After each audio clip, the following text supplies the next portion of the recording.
ko lên sông tê kim tên cả hắn đô na ôi tê nắng ai theo chan ông chuông sino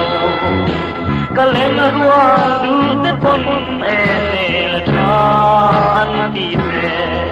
cùng chuông ai ai cua lang o min ti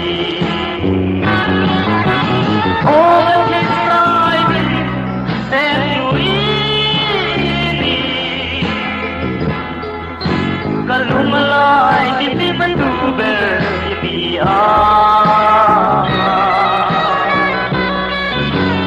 O kapahan pa ay akong pumasaan Lutun malengi nagsuwan Kaduan mo takasyan Kumeli lumadun madudubel Mabangin nge boite in tol ikang kale kalen rua du te pon in minati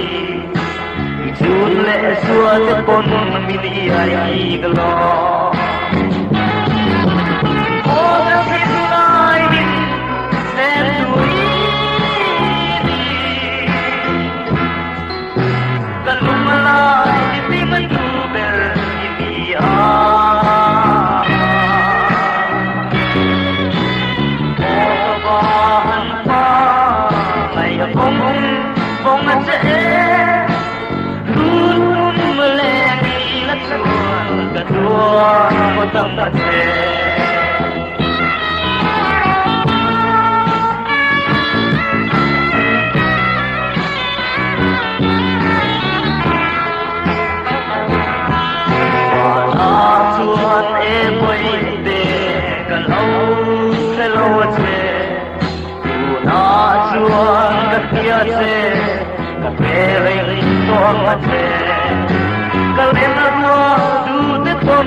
Katsun le suat po